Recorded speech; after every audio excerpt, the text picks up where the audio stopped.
तसल्लुब का मतलब यह होता है कि अपने दीन में पुख्ता हो जाओ, अपने दीन में पक्के हो जाओ। अब हम ना हर रोज नमाज की नियत बांधते हैं, अल्लाहु अकबर, सूरत फातिहा पढ़ते हैं, इहदिनस सिरातल मुस्तकीम सिरातल लज़ीना अनअमता अलैहिम। इतनी भी बात बड़ी थी, काफी थी। ऐ अल्लाह हमें सिराते मुस्तकीम पे चला और उन लोगों के रस्तों पे चलाना जिन पर तूने इनाम किया। बड़ी बात थी, मुस्बत बात हो गई, मनफी बात की जरूरत न थी। लेकिन अल्लाह तबारक व तआला ने फरमाया कि जहां तुम मुझसे ये दुआ मांगो ना कि सिरातल लज़ीना अनअमता अलैहिम, या अल्लाह उन लोगों के रस्तों पे चला जिन पर तूने इनाम किया, अंबिया, सुलहा, अतकिया, सूफिया, औलिया। जहां ये दुआ मांगनी है ना, साथ एक और बात भी तुमने करनी है। वो क्या है? गैरुल मग़दूबि अलैहिम वलद्दालिन। ऐ अल्लाह उनसे हमें बचा जिन पर तेरा गजब हुआ, उनके रास्ते पे न चलाना जिन पे तेरा गजब हुआ और जो गुमराह हो गए। अब दो बातें समझ में आई कि मोमिन को अपने अकीदे से प्यार करना है और काफिर के अकीदे से इजहारे बेजारी करना है, उनके नजरिए से, उनके अकीदे से नफरत करनी है। काफिर के अकीदे और नजरिए से, इसका क्या मतलब है? तसल्लुब का मतलब होता है अपने दीन में पक्का होना।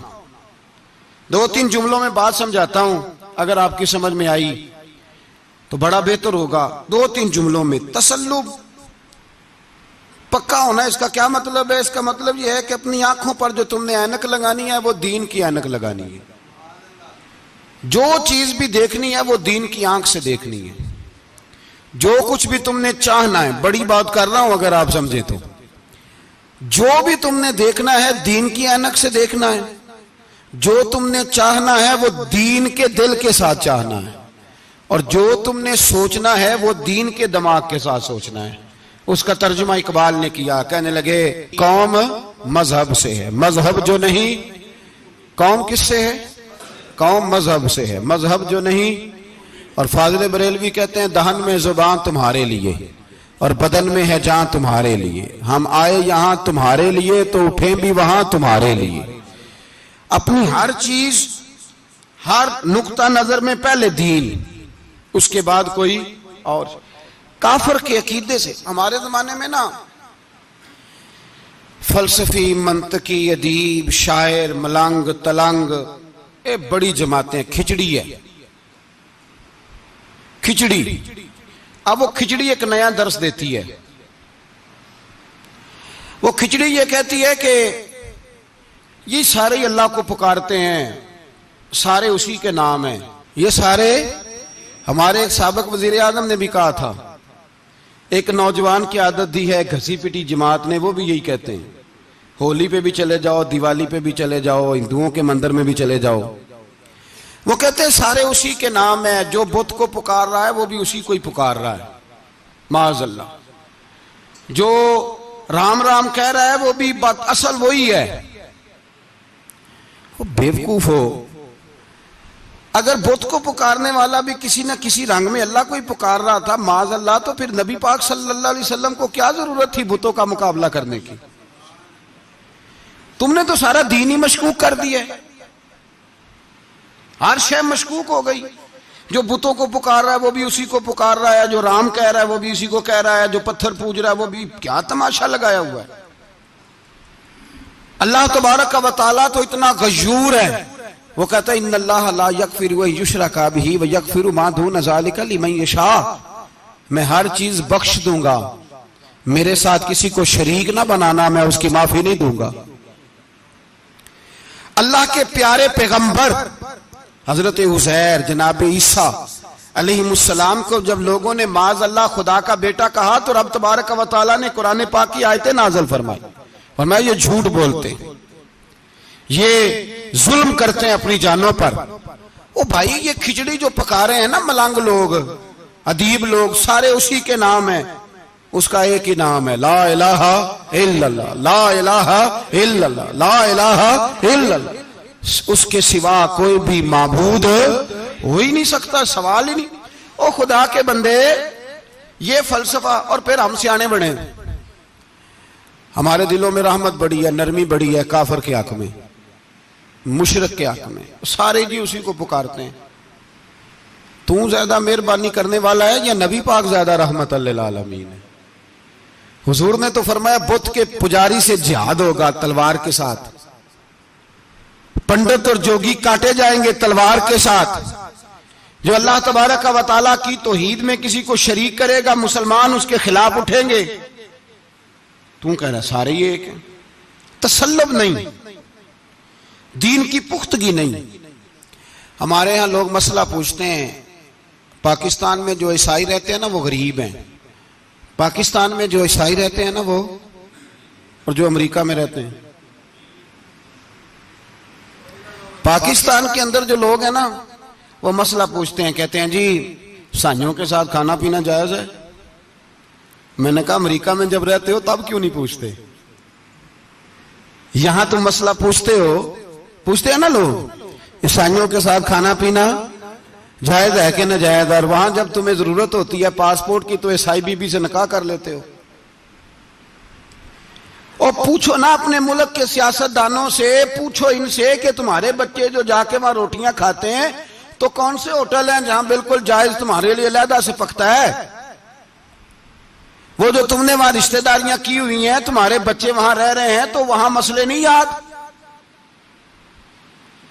अगर एक गरीब नाली साफ करने वाला ईसाई आए तो उसके बारे में फतवा है कि इसके साथ रोटी नहीं खानी, और ट्रंप आ जाए तो फिर कोई मौलवी मसला नहीं पूछता कि इसके साथ खाना जायज है कि नाजायज है।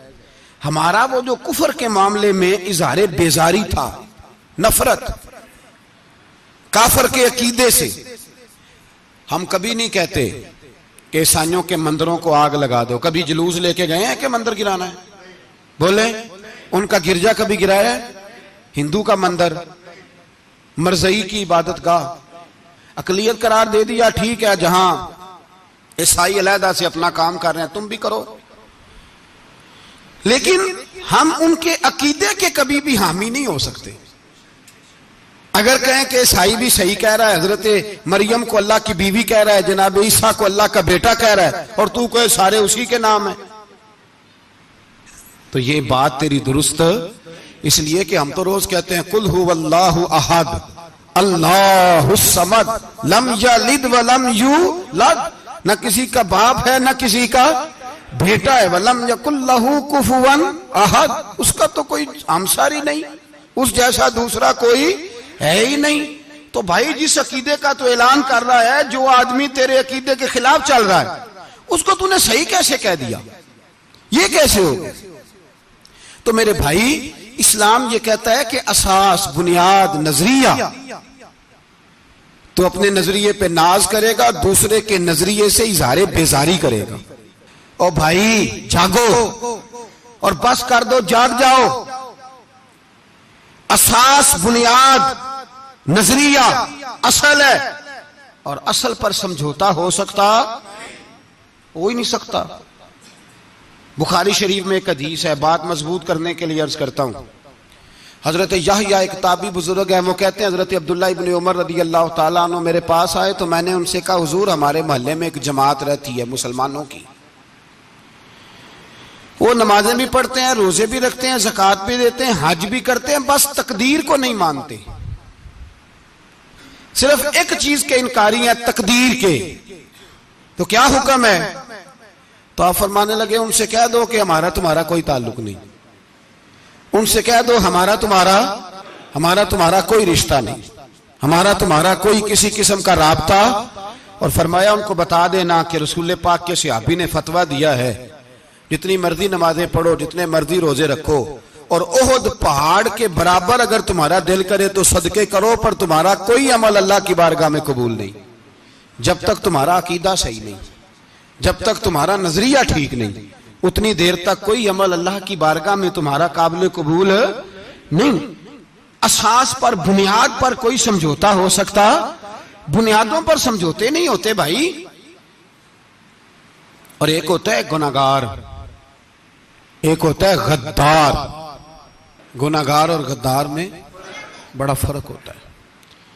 एक आदमी शराब पीता है, किसी ने उसको मना किया तो उसने कहा यार मेरी गलती है, आइंदा नहीं पीऊंगा, वो गुनाहगार है। एक ने कहा नहीं पीनी चाहिए, वो काफिर है। एक नमाज नहीं पढ़ता, उसको कहा पढ़, बहाने लगाता है, कपड़े नहीं सही, रमजान से शुरू करूंगा, कोशिश है बस, वो गुनाहगार है। एक कहता है नमाज पढ़नी नहीं चाहिए, वो काफिर है। एक के जेब में पैसे थे, हज करने नहीं गया, बहुत बड़ा गुनाह किया। एक कहता है हज करना ही नहीं चाहिए, वो काफिर हो गया। ओ भाई, गुनाहगार और होता है, गद्दार, दोनों में फर्क है। अब तो गद्दारियां हो रही हैं, सरेआम हमले हो रहे हैं, हुकूमतों पर प्रेशर है। यूरोप 1 मिनट से पहले मरज़ई को वीजा देता है, कादियानी को वीजा देता है। ये सुपर काफिर है कादियानी और मरज़ई, और बड़ी जिम्मेदारी से कह रहा हूं, ये कल भी काफिर थे, आज भी, कल भी काफिर थे और आज भी, और कयामत तक। और अगली बात सुन लो, मन शक्का फी कुफ्र ही फकद कफर, जो इनके कुफर में शक करे वो भी काफिर है।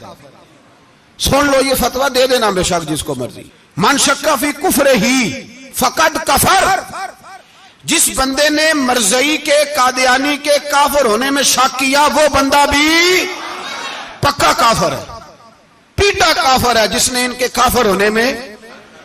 तो जेड़े आकर सानू पता ही नहीं लगा असी की कर बैठे, उनके लिए कोई कानून नहीं। वो जिसने कहा है ना मरज़ई, उसका कानून बदलना है, उसको एक पर्ची तेरी मेरी भी शामिल है।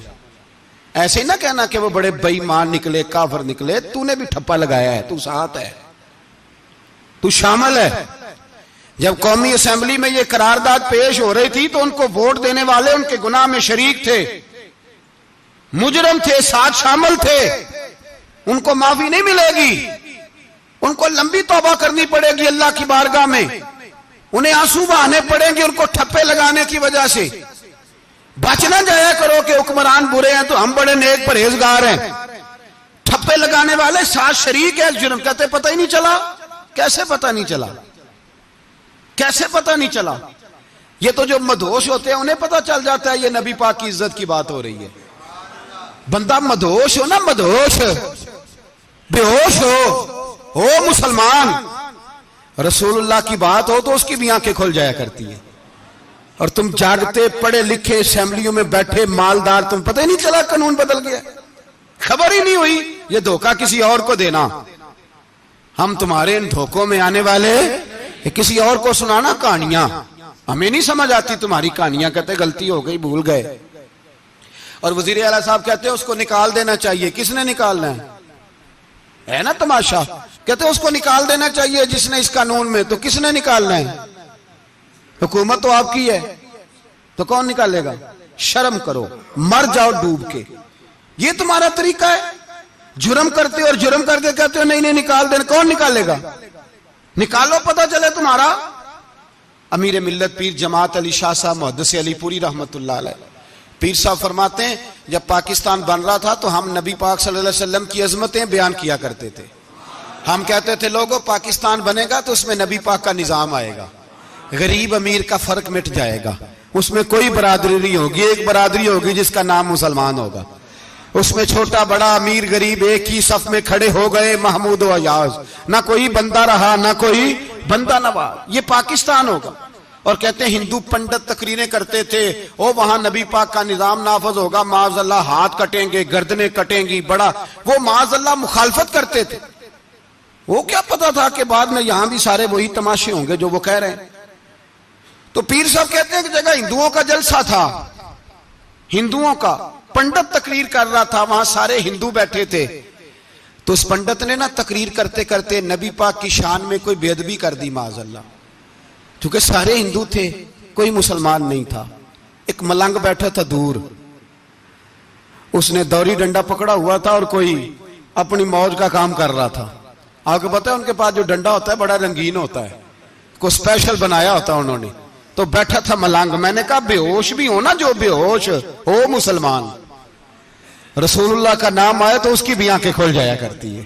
तेरी बंद की बांधी रह गई है, कैसे हो गया? हाथ में डंडा था और वो अपने काम लगा हुआ था। जब उसके कानों में स्पीकर की आवाज आई ना कि नबी पाक के बारे में बात की है, तो डंडा उठाया, पीछे से स्टेज पे चढ़ गया। और हिंदुओं ने समझा मलंग आदमी है, इसने क्या करना है। आया पंडित के पास और वो कहता है मैंने 3 डंडे इतनी जोर से मारे कि चौथे की जरूरत ही ना पड़ी। इतनी जोर से 3 डंडे सर पे मारे कि चौथे की जरूरत है उसकी फिर आवाज ही निकली, मर गया वो। मुझे पकड़ा, जेल में फेंक दिया। अमीर मिल्लत पीर जमात अली शाह साहब कहते हैं मैं अमृतसर की जेल में मिलने गया और मैंने उसके सामने खड़े होके कहा, मैंने कहा बेलिया, ना तू नमाज पढ़े, ना तू रोजा रखे, ना तू मस्जिद आए, ना तू कोई और काम करे, और इतना बड़ा तूने काम किया, गुस्ताख मार दिया। तो पीर साहब कहते हैं वो मलंग अपने पैरों पे उठ के खड़ा हो गया और उसकी आंखों में आंसू थे और मेरी तरफ देख के कहने लगा, पीर जी मैनू लम्मियां गल्लां ते नहीं आउंदियां, मैं अनपढ़ हां, चोखा ते ने मैनू पता, गुनाहगार हां, बड़ा गुनाहगार हां, बड़ा गुनाहगार हां, बड़ा गुनाहगार, बड़ा गुनाहगार हां, पर कसम अल्लाह दी इज्जत दी मैं गुनाहगार हां पर अपने नबी दा गद्दार नहीं, गुनाहगार हां पर रसूलुल्लाह दा गद्दार कोई बात नहीं। अगर कोताहियां करता हूं तब यह तो नहीं ना हो सकता कि ऊंची और सुच्ची सरकार की को मेरे सामने बेअदबी करके चला जाए। ये तेनू पता ही नहीं लगा, तू कहता खबर ही नहीं हुई, कब हो गया पता ही नहीं था, वजाहतें देता फिरता है। और कुछ मौलवी मुल्ला जो धब्बा है दीन के नाम पे वो वजाहतें देते फिरते हैं, कहते हैं मुनाजरे कर लो, शर्म करो। दीन के नाम पर वोट मांग के असेंबलियों में जाते हो और वहां जाके इन बेईमानों की गोदों में बैठ जाते हो, तुम्हें हया नहीं आती। और नबी पाक की बात है तो फिर भी तुम्हारी गैरत जोश नहीं मारती, फिर भी दलीलें देते फिरते हो। मेरे रसूल पाक अलैहिस्सलातु वस्सलाम के गुलामों, याद रखो दीन में तसल्लुब पैदा करो, मजबूती। कल लोग मसले पूछा करते थे कि सहाबी का अहले बैत का बेअदब है तो उसके जनाजे पे जाएं कि ना जाएं। अब नहीं लोग पूछते, अब हमारे दिलों में फतवे ज्यादा आ गए हैं, मर्जी करते फिरते हैं। हमारा बच्चा किसी बद मजहब की मस्जिद में जाता है, हम कहते हैं नहीं नहीं वैसे ही जाता है, तुझसे पूछा जाएगा, उस दिन पता चलेगा। जिस दिन तुम मरेगा तो तेरे लिए दुआ भी नहीं करेगा, तेरी कब्र पे भी नहीं जाएगा, तुझे पता चलेगा उस दिन कि वैसे ही जाता है कि ऐसे जाता है। कोई पाबंदी नहीं, कोई तसल्लुब भी नहीं, अकीदे में ईमान में कोई पुख्तगी नहीं, हमें ख्याल ही नहीं कि किधर जा रही है औलादे, सोचते ही नहीं हम। ख्याल होना चाहिए, समझ होनी चाहिए। मेरे रसूल पाक अलैहिस्सलातु वस्सलाम के सहाबा में तसल्लुब था, तसल्लुब। सगी अम्मा भी अगर बेईमान होती थी तो सहाबा करीब नहीं आने देते थे। हजरत अस्मा बिनते अबी बकर सिद्दीक, उनकी मां मुशरिका थी। जनाब सिद्दीक अकबर की एक ज़ौजा हजरत अबू बकर ने तलाक दे दी। कुछ अरसे के बाद वो अपनी बेटी को मिलने आई, मां बेटी से मिलने आई तो हजरत अस्मा बिनते अबू बकर को पैगाम भेजा, कहा बेटे मैं तुझे मिलना चाहती हूं। तो कहा अम्मा जरा ठहर जा, पहले मैं अपने नबी से पूछ लूं। पहले अपने मां बाद में है, नबी पहले है। पहले हजरत अस्मा हुजूर की बारगाह में गई, या रसूल अल्लाह मेरी अम्मा मिलना चाहती है और मुशरिका है, हुक्म क्या है? फरमाया तू मां की हैसियत से मिल सकती है। उन्होंने तो सगे मां बाप से नाते तोड़ लिए, सगे रिश्तेदारों से, और तू इनसे दोस्तियां खत्म नहीं कर सकता, तेरा ताल्लुक भी नहीं। नहीं, सारे उसी को पुकारते हैं, सारे एक ही हैं। ये तमाशे किसी और को दिखाना, यहां रसूलुल्लाह के गुलाम बसते हैं। हमारा अकीदा बड़ा पुख्ता है, बड़ा पुख्ता, बड़े पुख्ता नजरियात के लोग अल्लाह ने इस धरती को अता फरमाए। इस जमीन ने बड़े कामिल मोमिन पैदा किए। भाई याद रखो रसूल पाक अलैहिस्सलातु वस्सलाम के गुलामों में अपने दीन के लिए तसल्लुब था, पुख्तगी थी, कुफर से बेजार रहते थे। अगर सबको एक में एक ही करना था तो फिर इतनी लंबी चौड़ी जद्दोजहद, अमीर हमजा का कलेजा निकल गया, कान कट गए, सब कुछ हो गया, और आज तुम उन शहीदों की लाशों पे खड़े होके कहते हो कि ये तो ऐसे ही कट गए। मजाक है ये? कोई मजाक है? असल बात बताऊं आपको क्या है, दीन मुफ्त में मिला है, और जो शय मुफ्त मिल जाती है उसकी कदर नहीं होती। कदर दीन नबी दा एक ही जानन दुनियादार कमीने, दीन नबी दा जानन वाले सौंगे विच मदीने। तुझे क्या पता, तुझे क्या खबर इस दीन की? तुझे खबर ही नहीं मेरे रसूल पाक का पसीना कितना बहा है। कभी तेरा फेरा लगे तो ओहद के पहाड़ से जाके पूछना नबी पाक का खून कितना बहा है। कभी टाइम मिले ना मुल्क शाम जा और हजरत बिलाल की कब्र पे खड़े होके पूछ दीन कितना कीमती है। और फिर उससे ज्यादा बात पूछनी हो ना कभी तो मदाइन जा, हजरत सलमान फारसी के मजार के पास उनसे पूछ दीन की कीमत कितनी है। वो तुझे बताएंगे कि कई 100 साल लग गए नबी पाक के कदमों में पहुंचने तक। 100 साल, कई 100 साल।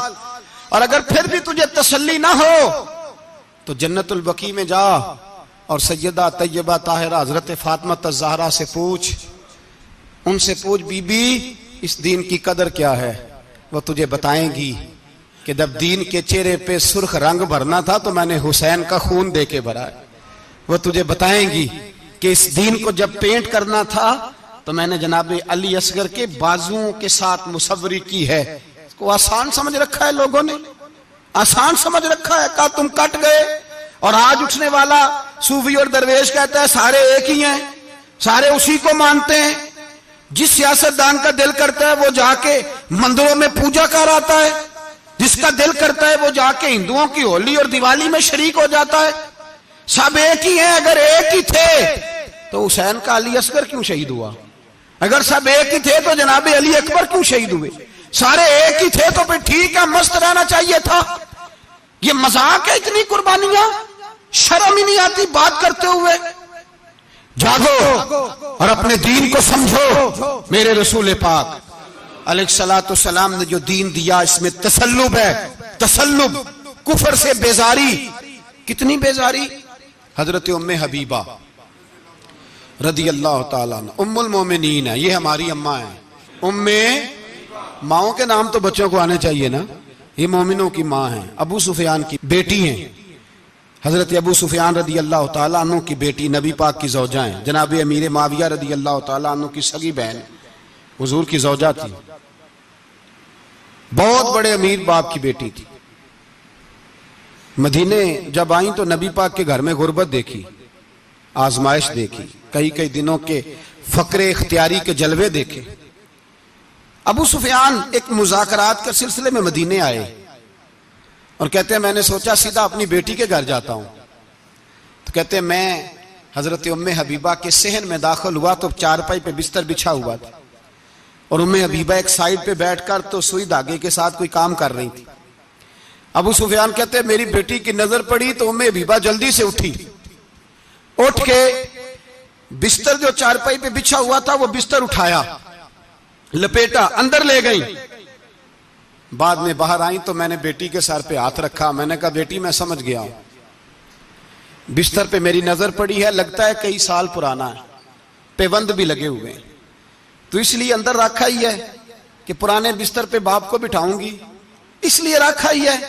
तो बेटी अमीर घर से आए तो गरीब घर में उसकी शिकायतें खत्म नहीं होती, पर दीन के साथ तसल्लुब उम्मुल मोमिनीन का, पुख्तगी और कुफर से बेजारी।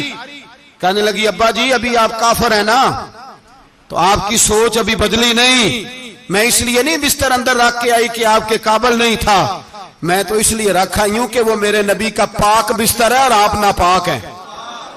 वो पाक बिस्तर है। इन्नमल मुशरिकून नजस, मुशरिक नापाक होता है, बाप होना अलग बात है, लेकिन मेरे दिल में बाप की कदर बाद में है मेरे दिल में, और रसूलुल्लाह के बिस्तर की कदर पहले है। रसूलुल्लाह की नहीं, रसूलुल्लाह के बिस्तर की कदर है कि बाप बैठ ना जाए। इतनी नफरत मुशरिक से, इतना इजहार, वो बाप भी हो तो इतनी नफरत। लोगों ने पेचे डाले हुए हैं प्यार के, मोहब्बत की पिंगे चढ़ा रहे हैं और सारे ये कहेंगे सब सही है। और हमारे दिलों में नरमी, हमारा अपना जवान बाहर जाता है, वो ये नहीं देखता कि मैं जिससे शादी करने लगा हूं नेशनैलिटी ज्यादा जरूरी है कि ईमान, पैसे ज्यादा जरूरी के ईमान, दीन ज्यादा जरूरी के दौलत। अजीब तमाशा है, बेचते फिरते हैं, फार सेल कर दिया मजहब को, तसल्लुब ही नहीं, कोई ख्याल ही नहीं, तवज्जो ही नहीं हमारी। मेरे रसूल पाक अलैहिस्सलातु सलाम के सहाबा यूं चट्टान थे दीन के मामले में, अपना प्यारा भी सामने आता था तो काफिर समझ के कत्ल कर देते, इसलिए कि वो समझते थे कौम मजहब से है, मजहब जो नहीं तुम भी नहीं। अगर दीन नहीं रहेगा तो कोई शय बाकी नहीं रहे, याद रखना। अगर दीन नहीं रहेगा, मेरे हबीब पाक अलैहिस्सलाम के गुलामों का ये हाल था। ओहद के अंदर अफवाह फैल गई कि हुजूर शहीद हो गए। हजरत अनस बिन मालिक के चचा थे अनस बिन नदर रदी अल्लाह ताला। जब अफवाह फैली ना हुजूर शहीद हो गए तो जनाब अनस बिन नदर उठे, तलवार पकड़ी, सहाबा से कहने लगे यहां क्यों बैठे हो? कहा हुजूर शहीद हो गए तो हम क्या करें? फरमाया हुजूर शहीद हो गए तो हम जिंदा रह के क्या करेंगे? यहां क्यों बैठे हो? हमारा जीना भी मुस्तफा के लिए, मरना भी मुस्तफा के लिए। अगर हुजूर अलैहिस्सलाम विसाल कर गए तो उठो, उन बेईमानों से लड़ते हैं जिन्होंने मुस्तफा को शहीद किया है, उठो। हजरत अनस बिन नदर मैदान में निकले, इस तरह लड़े कि सहाबा कहते हैं ना जख्मों की परवाह, तीर बरसते रहे परवाह ही कोई नहीं, तलवारें चलती रही परवाह ही कोई नहीं, उनके वजूद पर नेजों के जख्म आते रहे परवाह ही कोई नहीं। हजरत अनस बिन नदर इतना लड़े कि शहीद हो गए। और जब शहादत के बाद उनकी लाश देखी तो 80 जख्म नजर आए, तलवारों के, नेजों के 80 जख्म। हुजूर के लिए उन लोगों ने जाने दे दी, परवाह ही नहीं की।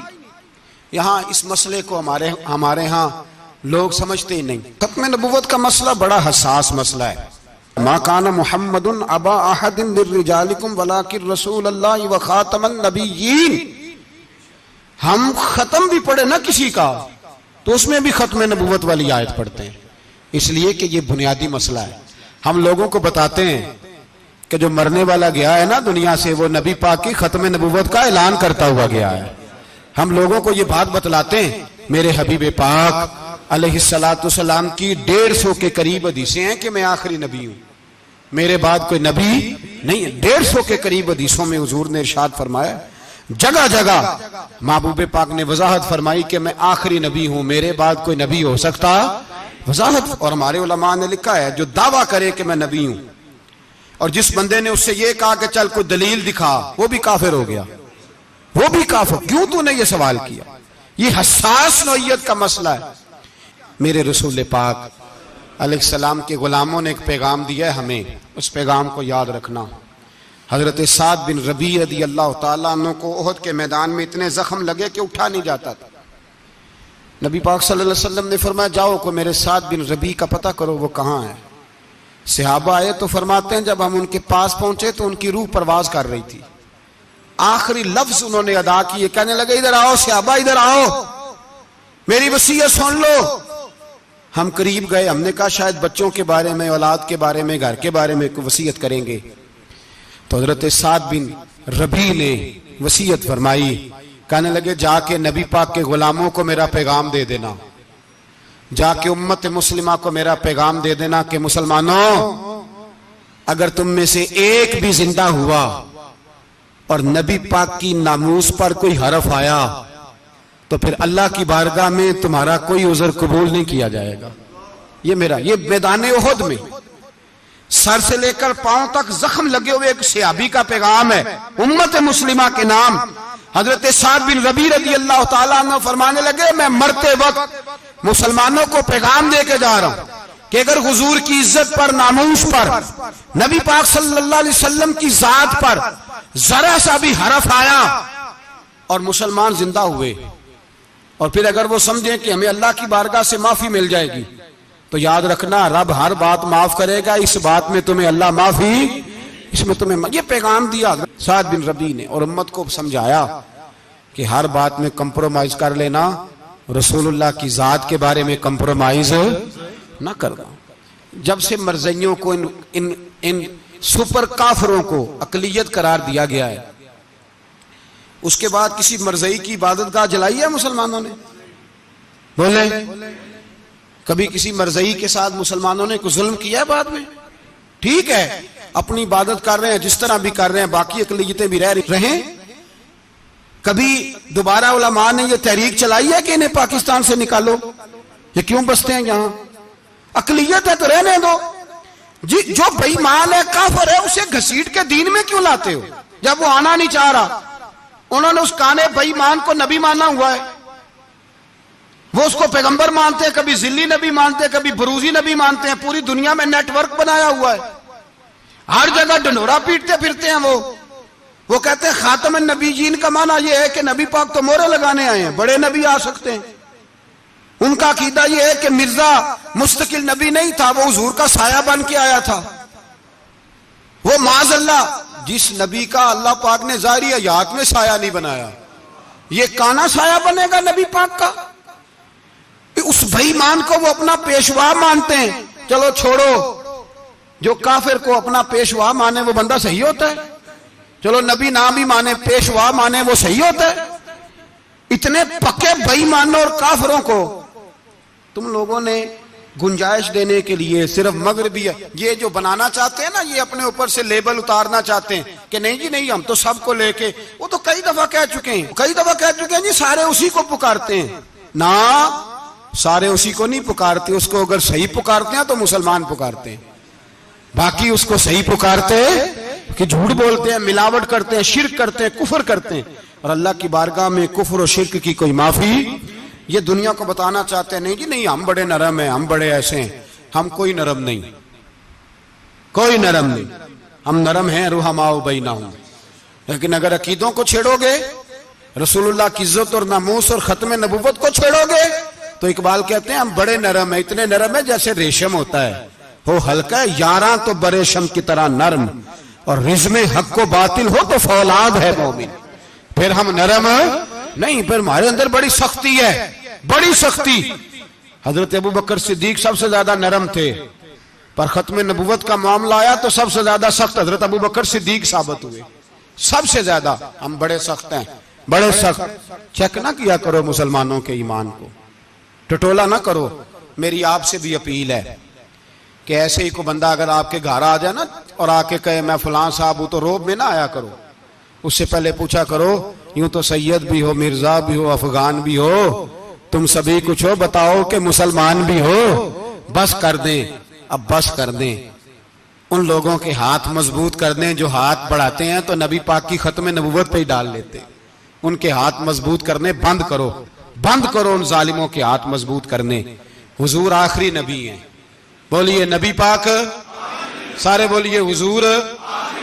हुजूर के बाद जो किसी और को नबी माने वो कल भी काफिर था, आज भी, कयामत तक वो। जो उसके कुफर में शक करे वो भी, जो मिर्ज़ई कादियानी के कुफर में शक करे वो भी काफिर है। मर जाए तो मुसलमानों के उस कब्रिस्तान में उसका दफन होना जायज है, मुसलमान का उसके लिए ताज़ियत करना जायज है, मुसलमान का उसके दिल उसके हक में नरमी पैदा करना जायज है। नहीं, मुसलमान का उस शख्स के बारे में किसी किस्म की गुंजाइश देना जायज है। कल भी काफिर थे, आज भी काफिर है, कयामत तक काफिर रहेंगे। मुसलमान वो रहेगा जो कहेगा कि नबी की हर शान को हम मानते हैं। हुजूर खातमुन नबीयीन है, जुबान से इकरार करते हैं और दिल से उस पर ईमान लाते, वो बंदा मुसलमान रहेगा। हम हुकूमतों को समझाते हैं अपनी कब्रें खराब ना करो, अपनी आखिरत तबाह ना करो, ना बात थोड़ा सा वक्त है, तुम्हारे बाप दादा मर गए, उनका नाम भी कोई नहीं लेता, तुम भी दुनिया से जाओगे, खुदारा हम तुम्हें समझाते हैं, हम दर्दमंदाना अपील करते हैं, अपनी आखिरत बचाओ।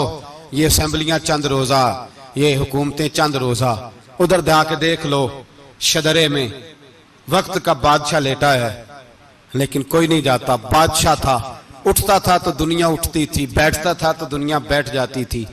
आज हमारे बहुत सारे नौजवानों को पता नहीं कि उस किसी बादशाह की कब्र भी है, बहुत बड़ा मकबरा बना, बड़ी सैरगाह बनी है, पर कोई जाता नहीं।